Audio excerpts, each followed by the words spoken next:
Les activistes critiques de la France ne sont plus les bienvenus dans le pays. Nathalie Yamb l'a appris à ses dépens. Ce sera notre premier sujet. Ensuite, nous irons du côté du Tchad. Les manifestations de l'opposition reprimées dans le sang. On parle de plus de 50 morts. On évoquera ensuite en deuxième partie la cérémonie de levée du drapeau togolais. C'était au siège du Commonwealth. Nous sommes en Grande-Bretagne. Et nous évoquerons aussi un peu la convention collective des journalistes. Le document a été signé il y a quelques jours. Et qu'est-ce qui va changer?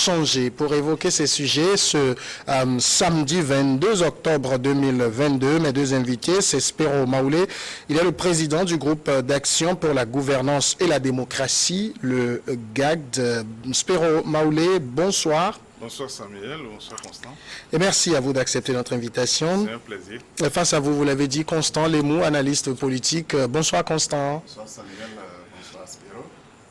J'espère que c'est un bon rendez-vous. Oui. S'il y a très longtemps qu'on s'est vu encore au plateau. Si vous permettez, je vais dire un coucou au DG du centre au camp PC. Au camp PC. Au DG du camp PC, à tout son personnel. Et surtout Madame Sawadogo du côté de Ouagadougou. Ouagadougou, mais Burkina. aussi mon ami Banatoma Geoffroy du côté de Notia. Merci beaucoup. On salue donc tous ceux qui suivent New World un peu partout au Togo et à travers le monde. Je le disais, la France ne veut plus de ces activistes qui sont critiques de la gouvernance française, de la politique française. Nathalie Yamb, une activiste des réseaux sociaux, l'a appris à ses dépens. Aujourd'hui, elle est persona non grata du côté de la France. Elle ne peut plus mettre les pieds dans le pays. C'est une décision des plus hautes autorités françaises. On le sait, il y a quelques semaines, le président Emmanuel Macron avait demandé à ses diplomates d'être aujourd'hui un peu plus incisif sur les réseaux sociaux face à ce qu'ils appellent un discours de plus en plus anti-français. Spero Maoulé, avant de venir d'abord même dans le fond de la chose, la position de la France aujourd'hui sur le continent, je ne sais pas si aujourd'hui, quand on prend ces pays qu'on a longtemps considérés comme des précarés français, s'il y a aujourd'hui un pays où la France n'est plus critiquée. Est-ce que vous comprenez aujourd'hui cette position qu'affichent de plus en plus les activistes, les populations africaines qui ne veulent plus de cette politique française? Bon, je pense que ça fait plusieurs points quand même. Alors, est-ce que je comprends? Oui, je comprends. Je pense que c'est une évolution naturelle des choses. Et je sais que les gouvernants français aussi savent qu'on arriverait à ça. Mais je pense qu'ils n'ont pas vu venir la Russie dans ça. C'est un peu ça la différence. Parce qu'ils savent qu'à un moment bien précis, les classes politiques africaines vont changer. Les jeunes qui voient les choses autrement, surtout avec la rencontre que Macron a eue avec certaines sociétés civiles, certains activistes des sociétés civiles, ils ont vu venir, c'est vrai. Mais sauf qu'ils n'ont pas vu dedans la possibilité que la Russie puisse stimuler un peu plus les choses. Bon, donc du coup, je pense que ça désarçonne un peu. Et bon, c'est toujours la même chose. Quand on n'a pas prévu un certain nombre de choses, on gesticule un peu de gauche à droite pour régler. Bon, on verra ça. Alors, est-ce que j'ai vu? Moi, j'ai vu, je pensais que ça allait arriver d'une façon ou d'une autre, pas forcément avec la Russie, même si déjà avec la République centrafricaine, on voyait pointer du nez un peu ça.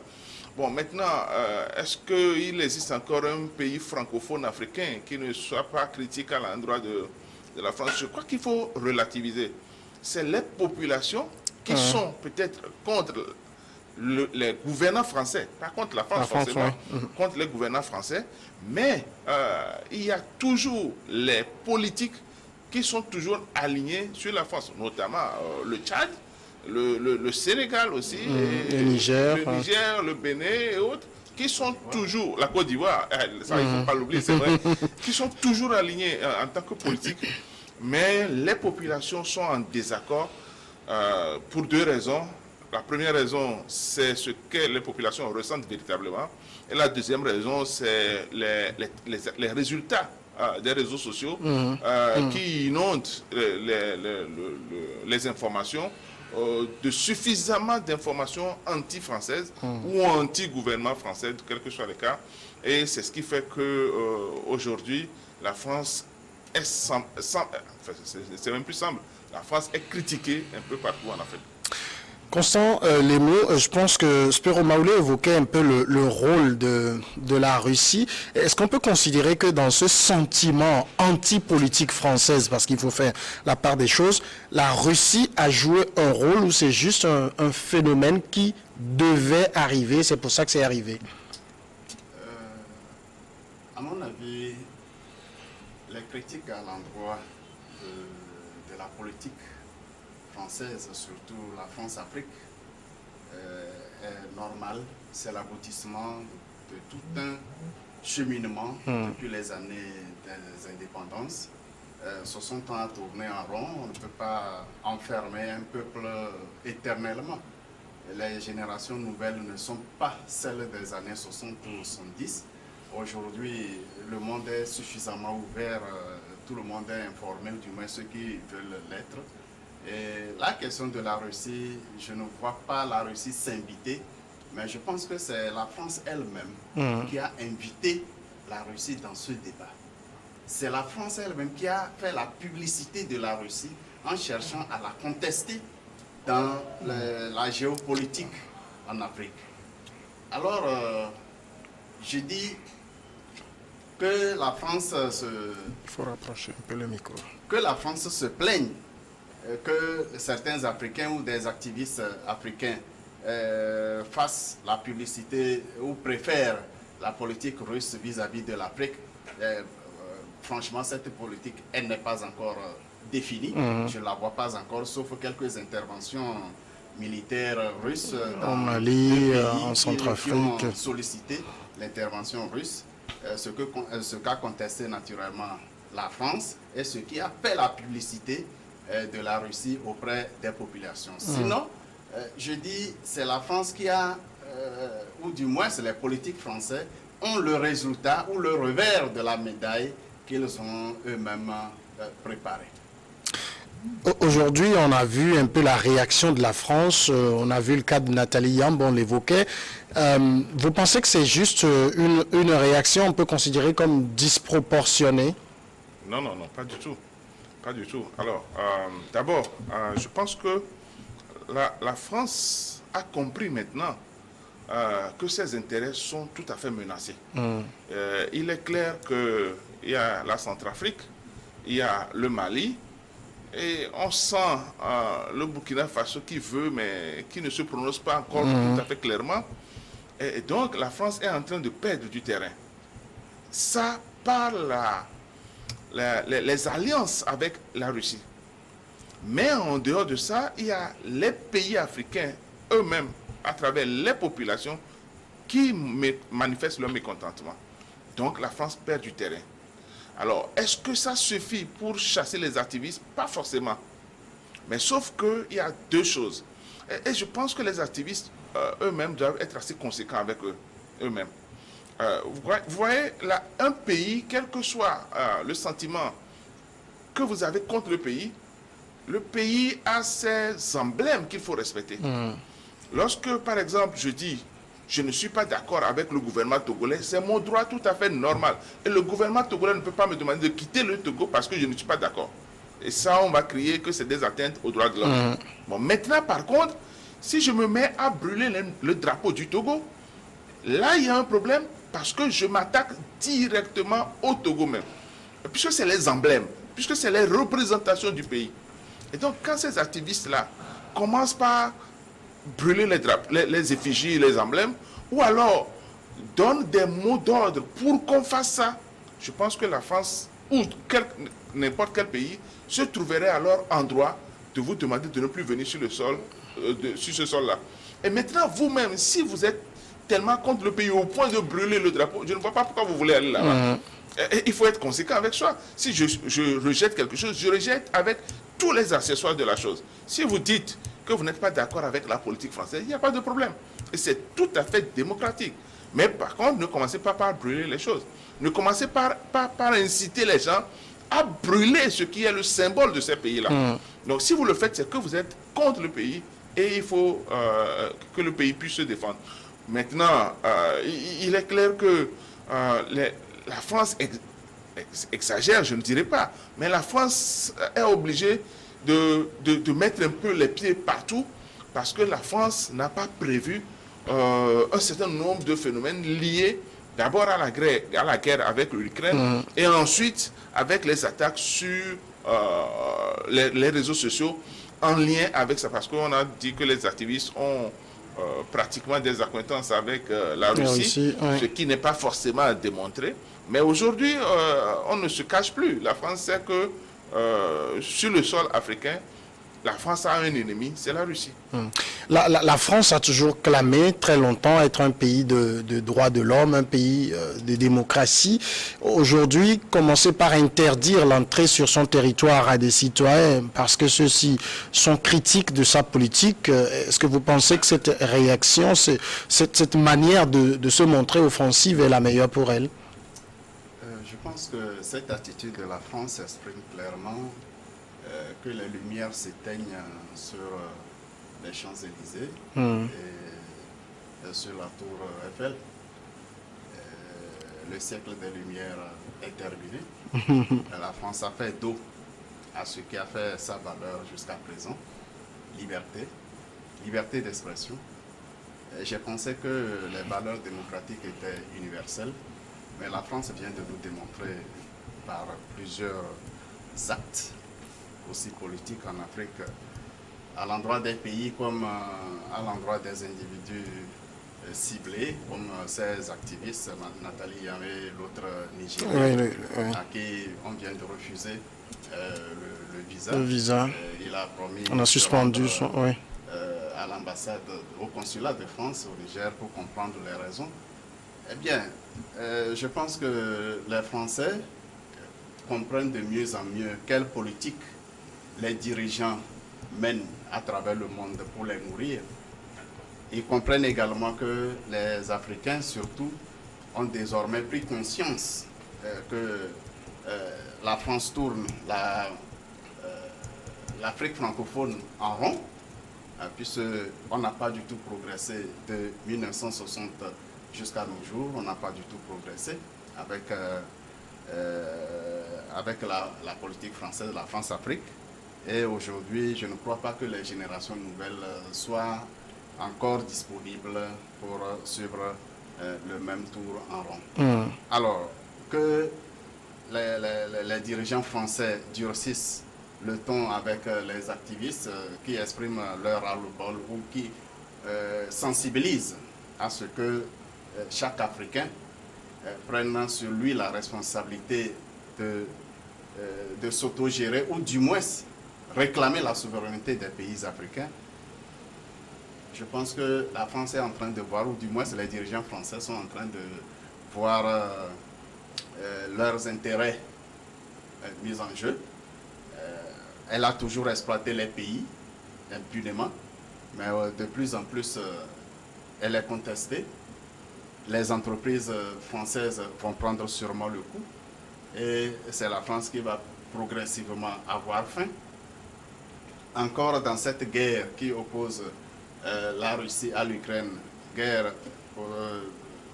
la guerre dans laquelle la France est directement engagée aux côtés de l'Ukraine contre la Russie, elle a naturellement peur que la Russie ne combatte les intérêts français en Afrique. Souvenez-vous, il n'y a pas longtemps, que la Russie disait qu'elle n'a pas besoin d'attaquer la France. Il suffit tout simplement de la couper de ses colonies et elle tomberait d'elle-même. C'est ce qui a commencé. C'est ce qui a commencé. Je pense que, à juste titre, elle réagit, mais quel effet cela aura? Est-ce que ces activistes ont besoin vraiment d'aller en France? Et pourquoi faire? Je ne trouve pas. Je ne trouve pas pourquoi. C'est vrai, ces réactions françaises, des autorités françaises, ont attiédi certains activistes, même certains qui sont passés sur vos plateaux ici. d'une émission à l'autre, on les a vus se dédire pratiquement parce qu'ils ont peur qu'on leur refuse le visa pour aller en France. Je ne sais pas qu'est-ce qu'ils vont chercher là et qu'il n'y a pas au Togo. Bon, ça fait leur problème. De toute façon, quand on s'engage en politique par conviction, on n'a peur de rien. On s'attend naturellement à des sanctions, on s'attend à des pots de banane, ça c'est clair, c'est de la responsabilité de celui qui s'engage politiquement. Et personne ne devrait être surpris par cette réaction française qui commence à se mordre la queue. Justement, il a évoqué un point, quand on voit l'attitude, il parlait de certains activistes qui deviennent un peu plus, ils mesurent un peu plus leurs propos. Est-ce que ce n'est pas aussi ce que la France cherche? Pas forcément, pas forcément. Vous voyez, moi je dis par principe, et ça c'est dans la Bible, hein, quand vous voulez sortir quelque chose, tournez ça dans la bouche plusieurs fois avant de sortir. Et c'est pour ça que je disais qu'il faut être conséquent avec soi-même. Vous décriez un pays, et c'est tout à fait normal. Tout le monde, personne, je crois que les Français eux-mêmes, ils ont compris. Je parle de ceux qui ne sont pas au gouvernement. Le commun des Français commence par comprendre que la France a soutiré abusivement et frauduleusement beaucoup de biens de l'Afrique. Et je crois que tout le monde comprend que l'Afrique ne peut plus se taire. Bon, maintenant, que les gens disent ça, ça embête le gouvernement français. Mais ce n'est pas seulement les activistes qui le disent. Il y a des députés qui se font porte-flambeau de ces réclamations-là et qui parlent parce qu'ils voient un peu ce que ça leur donne.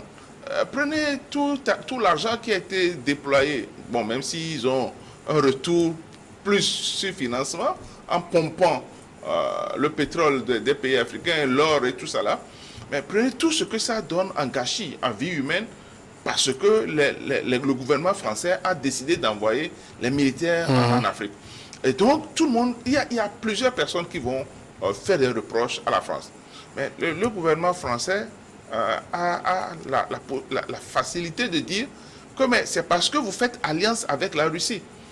Mais aujourd'hui, c'est clair que le grand combat de la France va être d'abord la désinformation. Parce que l'information, c'est ça qui fait gagner les guerres aujourd'hui. Donc, il faut désinformer en mettant beaucoup d'intox et en essayant de rétablir la vérité là où ça se trouve. Mais à ce jeu-là, il faut éliminer ceux qui ont déjà assez de popularité, assez de notoriété. Les Yamb, les Kémy Séba et autres sont connus maintenant. Et donc, il faut commencer par dire qu'ils sont affichés complètement avec la Russie, qui sont les bras de la Russie, ou la bouche, selon le cas, de la Russie, pour qu'ils ne commencent pas à perdre crédit. Or, aujourd'hui, ce n'est pas ça qui fait perdre crédit. Parce que tout le monde sait que la Russie, même si ce n'est pas Wagner interposé, est carrément affichée maintenant en Afrique. On a vu des gouvernants africains s'approcher de la Russie. Donc, au-delà de ce combat-là, la France doit plutôt revoir sa stratégie. C'est pour ça que je dis que la France n'a pas vu venir. La France, je suis sûr qu'au niveau de l'Élysée, Quai d'Orsay, on a dû prévoir que les Africains à telle période peuvent chercher ceci. On leur fera ceci. Mais sauf qu'ils n'ont pas compté avec la Russie.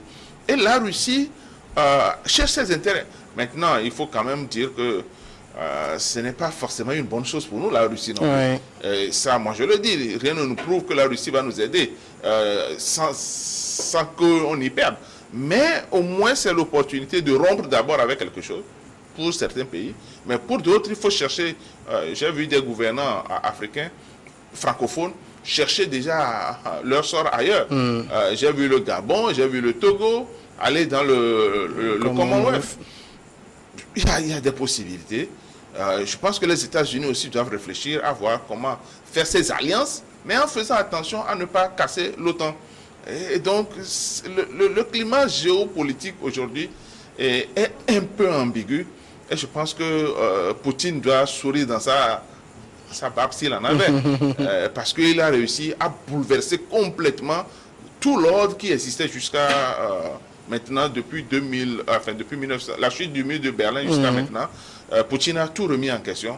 Mais bon, aujourd'hui, tout le monde se demande où est-ce qu'on va. Où est-ce qu'on va? Oui. Oui, j'allais dire que, contrairement à Spero, pas totalement bien sûr, c'est la France qui se fait ennemie de la Russie. La Russie n'a jamais ciblé la France, qui ne signifie pas grand-chose pour la Russie. Oui, mais c'est parce que excuse-moi Constant, mais quand la Russie dit qu'elle va faire tomber la France en coupant ses colonies, la France fait la grande gueule. Oui, en réalité, elle ne pèse pas grand-chose. Oh, ça c'est clair. Et même au début de la guerre avec l'Ukraine, la Russie a brandi un missile qui pourrait détruire, anéantir complètement la France. Et tout le monde a pris peur, ça c'est clair. Mais jusque-là, la Russie n'a pas développé une politique en Afrique. Il n'existe pas de base militaire russe en Afrique. Ça n'existe pas. Les deux pays africains qui ont sollicité l'aide militaire russe, la Russie a juste autorisé Wagner à intervenir, ce qui est une organisation privée. Jusque-là, je ne vois pas une politique russe en Afrique. Ce qui n'exclut pas que la Russie commence à développer une stratégie politique en Afrique. Surtout que désormais, les Africains, les dirigeants africains, les populations africaines ont compris qu'il faut diversifier les partenaires. Et on n'a pas forcément besoin d'un coup d'État pour le faire. Le Togo et le Gabon sont allés vers le Commonwealth, ce qui était impensable il y a 10 ou 15 ans de cela. Mais tous les pays ont pris conscience. Tous les présidents qui ne tirent pas leur légitimité de leur population sont inquiets. Et ils sont obligés de revoir leur copie vis-à-vis de la France. Je dirais même certains seront amenés à faire lire à haute et intelligible voix les accords secrets entre les accords coloniaux qui lient les pays africains francophones à la France et qui appauvrissent, ces accords qui appauvrissent jusqu'à présent ces pays francophones. Regardez le problème que Doumbouya a aujourd'hui. C'est parce qu'il est en train de revoir les copies des accords d'exploitation des minerais. Ça, c'est clair. Il y aura des problèmes. Ces réactions, je pense que Nathalie et le Nigérien, ils ont beaucoup plus de chance. Le responsable, le leader de la société civile qui a été assassiné à la veille du déploiement de Barkhane au Niger, lui, il n'était pas un activiste, mais il était un leader de la société civile. Parce qu'il préparait une contestation que l'Assemblée nationale nigérienne accepte le déploiement de la force Barkhane qui quittait le Mali pour s'installer au Niger. Il a été assassiné à la veille de la session parlementaire pour adopter cette autorisation. Voilà. Quand les lumières s'éteignent, commence la nuit des longs couteaux. Il y aura des assassinats ciblés. Justement, moi, j'avais mis cette question ici. On connaît dans le passé, il y a eu par exemple, au moment des luttes pour les indépendances, il y a eu des dirigeants, il y a eu des gens qui luttaient pour l'indépendance qui ont été assassinés. Entre guillemets, on a accusé la France. Est-ce que c'est des méthodes qui ont complètement disparu ou bien on voit leur résurgence à travers ces choses qu'on vit aujourd'hui? Je vais répondre à cette question, mais je voudrais relever d'abord que dans tous les cas, la Russie a une politique pour l'Afrique. La preuve, Lavrov a reçu plein de dirigeants africains et ça ne peut pas être au hasard. Donc c'est clair qu'il doit avoir une politique, même si elle n'est pas encore complètement affichée. Donc je pense qu'il y a une politique russe qui, évidemment, quand vous prenez la Chine... Elle est en train d'être préparée. Elle est en train d'être mise en mais place. elle ne peut pas être aussi embryonnaire que ça. Vous prenez l'alliance avec la Turquie. La Turquie a commencé depuis un certain temps à visiter l'Afrique. Vous prenez l'alliance avec la Chine. La Chine est en train de prendre complètement... La Russie a compris qu'il faut venir en Afrique aussi. Et donc, c'était une préparation qui a commencé depuis longtemps. Maintenant, pour revenir à la question, mais ça n'a jamais été fini. Mais ça ne peut pas finir. Vous savez que tous les pays européens ont inculqué à nos pays africains ce qu'ils appellent la raison d'État. Et au nom de cette raison d'État-là, les assassinats sont légion. et ne peuvent pas finir. Tout dépend des circonstances et on appuie sur le bouton pour dire, bon, allons-y. Parce que là, bon, même si je ne peux pas, je n'ai pas d'éléments pour affirmer que pour le Nigérien, c'est la France, nous n'avons, jusqu'à aujourd'hui, nous n'avons pas encore d'éléments suffisamment pour dire que, par exemple, Kwame Nkrumah a été tué sous inspiration européenne, que Sylvanus Olympio a été tué sous inspiration européenne. On n'a pas encore d'éléments clairs et précis pour le dire. Mais nous sommes africains, les suspicions, les tendances, les réalités nous font dire que c'est ça. Mais je suis d'accord avec Constant pour dire que ça va encore arriver. Et ça va sérieusement arriver. Et c'est d'ailleurs pour ça que si vous ne faites pas un bloc autour du président, il y a péril en la demeure. Mais ce bloc-là va être formé comment? Vous prenez par exemple le Mali, c'est tout un groupe. Ce n'est pas, c'est vrai que c'est Guetta qui est devant, mais il est solidement encadré par des gens qui ont mis leur dignité, leur honneur devant. Et je pense qu'il faut mettre les mesures en place parce qu'il suffit qu'ils soient corrompus pour que les choses dégénèrent. Mais au-delà de cette armée-là, il y a une population malienne qui est très derrière dirigeant. Entre guillemets, la junte, mais en réalité le gouvernement de transition. Et il faut que nos chefs d'État, s'ils veulent éviter qu'on retourne encore à la case où on faisait tuer les dirigeants, il faut qu'ils fassent l'effort de se rendre aimés par leur population. Et donc, faire une gouvernance assez transparente, faire une gouvernance assez démocratique, mettre sur pied l'état de droit pour que quand quelqu'un viendra de l'extérieur, ces chefs d'État-là trouvent une population derrière pour refuser les coups d'État. Nous allons passer au second sujet, le Tchad. On va évoquer ces manifestations de l'opposition réprimées dans le sang, manifestations à l'appel de la société civile et de certains partis d'opposition, dont le parti Les Transformateurs. Les rues de N'Djamena et de plusieurs villes du Tchad ont été en ébullition le jeudi dernier. Bilan très lourd, plus d'une cinquantaine de morts confirmés par le nouveau Premier ministre de la Transition. Nous allons l'écouter.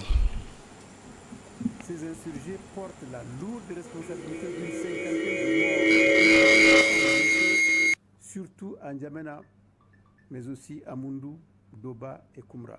Le gouvernement de transition que je dirige, suite aux dérives extrêmement graves vécues ce matin, a pris les mesures conservatoires suivantes.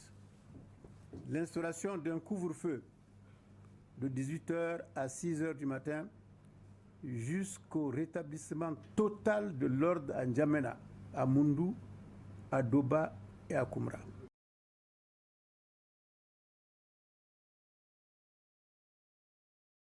Saleh Kebzabo, nouveau Premier ministre de la transition tchadienne, qui ne s'est pas caché de le dire que les manifestants protestaient une tentative de déstabilisation de la transition. On a Constant Lemou également entendu dans ces contestations qui ont eu lieu, les manifestants être contre la prorogation pour 2 ans du pouvoir de Déby-Fils.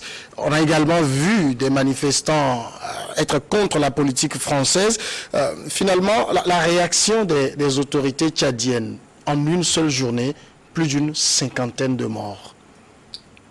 Pour répondre à votre question, je voudrais rappeler pourquoi ces événements au Tchad. C'est suite à un assassinat dont vous veniez d'évoquer. Il y a combien de temps Idriss Déby a été assassiné? Pour les mêmes raisons, parce qu'il commençait à se détacher de la France-Afrique. Il commençait à dénoncer l'exploitation de son pays par la France. Et dans les pays où les assassinats n'ont plus eu lieu, c'est que c'est la France elle-même qui a déposé les dirigeants et il les écarte quand il veut, les remplace par qui il veut.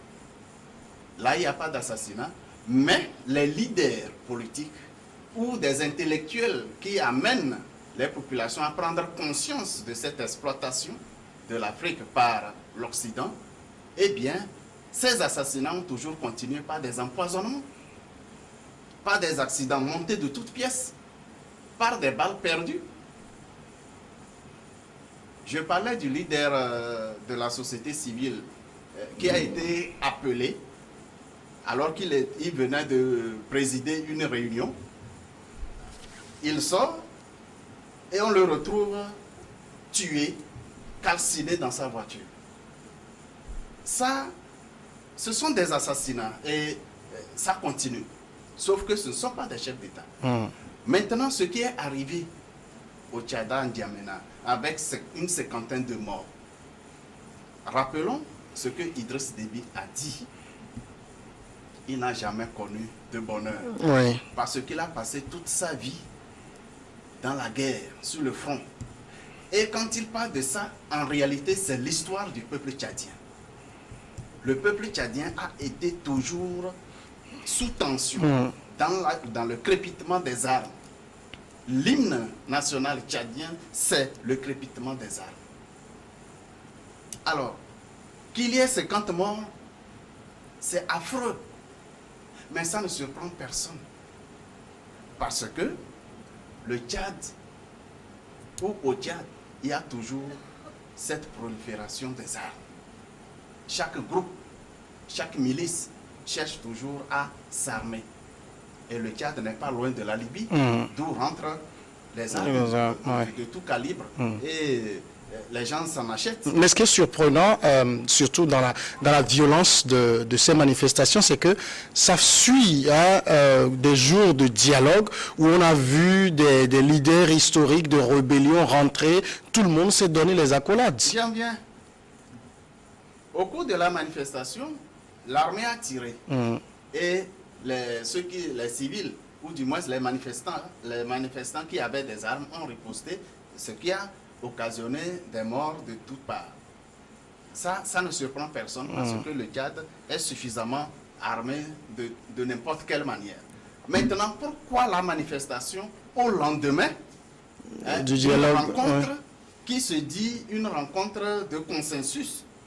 Quels sont ceux qui étaient à ce consensus et quels sont ceux qui ont organisé ces manifestations? C'est qu'en réalité, c'était une mascarade de rencontre. C'était une mascarade de rencontre et les conclusions le montrent très bien. Mais comment se fait-il que le principe démocratique veuille que les militaires ne soient pas candidats aux élections présidentielles, que les militaires ne gardent pas le pouvoir pour longtemps? Depuis la mort d'Idriss Déby, c'est Mahamat Déby qui est au pouvoir. On lui donne encore 2 ans avec carte blanche de se présenter aux élections prochaines, sans avoir à démissionner de l'armée. Nous sommes dans quelle bande? Et les valeurs démocratiques ne sont-elles pas universelles? Est-ce qu'il y a quelque chose de spécifique pour le Tchad? Et que les Tchadiens sont aussi écervelés pour ne pas réagir à ces comportements? Vous avez compris, vous, ce qui s'est passé, parce que la proximité entre le dialogue qui venait de s'achever, tout le monde est très content. On a un opposant historique. Tout le monde n'est pas très content. Bon, en tout cas, l'image qu'on a vue, tous ceux qui ont participé au dialogue, voilà, étaient très contents. On a vu un opposant historique, Saleh Kebzabo, nommé Premier ministre. On s'est dit, le Tchad se réconcilie avec lui-même. Et puis, patatras, 50 morts en une journée de manifestation. Il faut reconnaître que c'est ne pas connaître l'histoire du Tchad que de penser que tout était réglé. Ceux qui sont allés, c'est des gens qui ont compris que la France n'a pas envie de lâcher le Tchad. Et si la France n'a pas envie de lâcher le Tchad, le Premier ministre, il est déjà vieux. Oui, 75 ans. Et déjà, les autres membres, ils ont fait la bataille. Ils ont tout essayé, ça n'a pas marché. Et ils ont compris que le soutien demeure toujours. Donc, autant aller manger un peu avant de mourir. Et alors, j'imagine qu'on aura dû leur promettre de ne pas vous gêner, tout ça là, et puis venez. Et il y en a peut-être qui auraient comme agenda caché de bien être vus pendant la période de transition pour pouvoir déposer aussi le candidature. Mais ils savent qu'ils ne pourront pas gagner parce que tant que Mahamat va être candidat, c'est clair que c'est Mahama qui va gagner. Ce sera une formalité. Absolument. Donc, dans ce cas-là, ils savent que ça ne peut pas marcher. Quand le Premier ministre dit que ils sont en face des gens qui veulent déstabiliser le pays, mais c'est à juste raison qu'il le dit. Tout simplement parce que son siège aussi a été cassé. Oui. Et donc, je vais appeler ça une vile vengeance que de dire ces phrases-là. Quand il était dans l'opposition, il appelait les gens à faire la même chose. Et aujourd'hui qu'il est passé de l'autre côté, il dit ça avec dédain, comme si ce que les gens ont fait n'est pas normal. Comment vous avez promis que non, après la transition, après la conférence, celui qui a fait la transition ne serait pas candidat. Et tout le monde était d'accord au départ. Tout le monde avait dit que le militaire ne va pas être président. Tout le monde était content. Et puis vous allez, et puis vous dites la transition, ça ne va plus s'arrêter maintenant. On lui donne 2 mois de plus. 2 ans. 2 ans de plus, pardon. Il va présider la transition. Il a la possibilité d'aller aux élections. Mais ce n'est pas normal. Et alors, comprenez que c'est l'ancienne, entre guillemets, opposition assez connue qui était allée au dialogue. Mais il y a les nouveaux, les jeunes qui étaient là. Le parti Les Transformateurs. Les jeunes qui, depuis, pas assez jeunes que ça, mais qui depuis 30 ans ont vu que c'est toujours les débits qui étaient au pouvoir et que ça n'apportait rien de bon au pays. Surtout qu'il y avait un problème ethnique en dessous. La majorité n'est pas au pouvoir. Oui. C'est la minorité qui ne vaut peut-être même pas 10% de la population qui est au pouvoir. Et ils ont suivi ce pouvoir-là pendant 30 ans. Et vous leur dites que c'est sûr que vous allez rester encore dedans parce qu'il va être candidat et il va gagner. C'est tout à fait normal. Mais sauf que ce que les gens ne savent pas, le Tchadien, et comme l'a dit Constant tout à l'heure, il n'est pas si peureux que ça. Et même s'il y a, je suis sûr qu'il y a plus de 50 morts. Il y a plus de 50 morts, il y a plus de 300 blessés comme c'est annoncé. Mais je suis sûr que cette histoire-là n'est pas finie. Et tant qu'on ne trouve pas une solution à ça, la guerre va continuer au Tchad. Sauf que Mahamat Déby va muscler un peu les représailles et il continue, pas poursuivre les jeunes. Ils vont vouloir les déstabiliser complètement. Malheureusement, ça va amener encore à radicaliser une bonne partie des citoyens tchadiens. Et donc, la paix pour le Tchad, c'est encore parti pour longtemps. Et à juste raison, parce que Centrafrique est à côté du Tchad.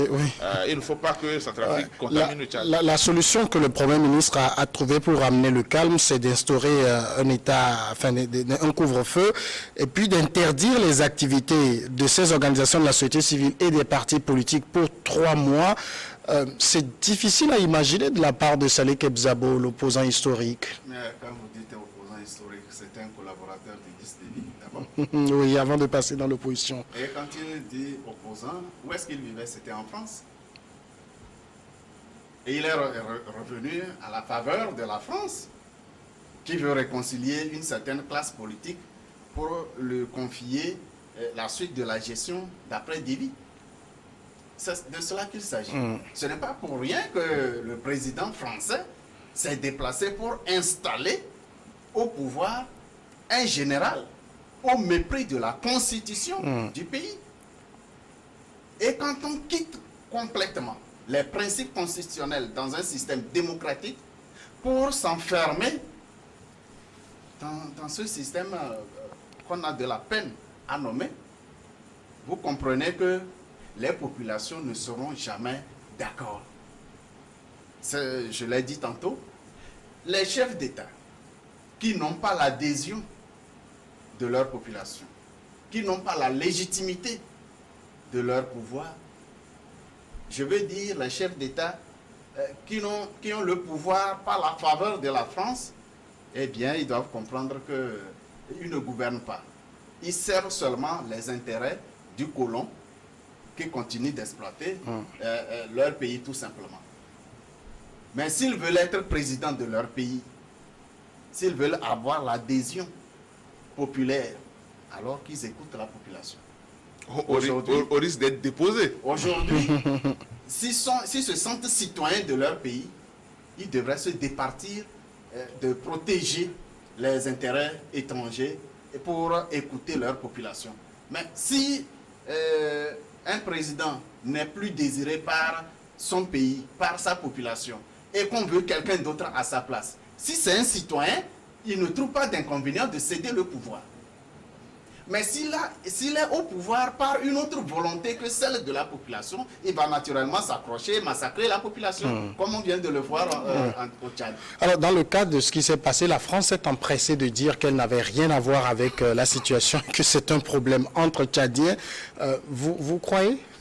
Là, tu l'es d'allumer, ça va. Parce moi je fais ici... Nous parlons français, qui se sent mauvais. C'est une expression qui n'est pas fabriquée par les Togolais. Qui se sent mauvais se mouche.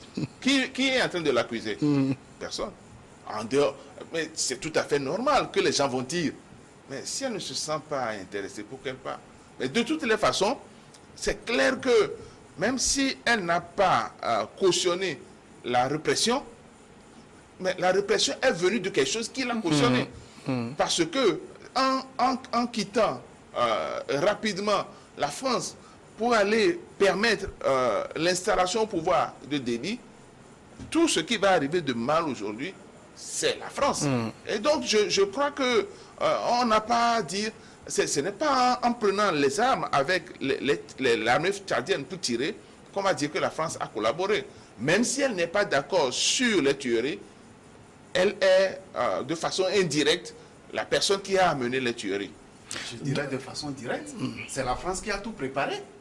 Je n'ai pas vu le président français à l'investiture du président Faure Gnassingbé, qui est élu démocratiquement.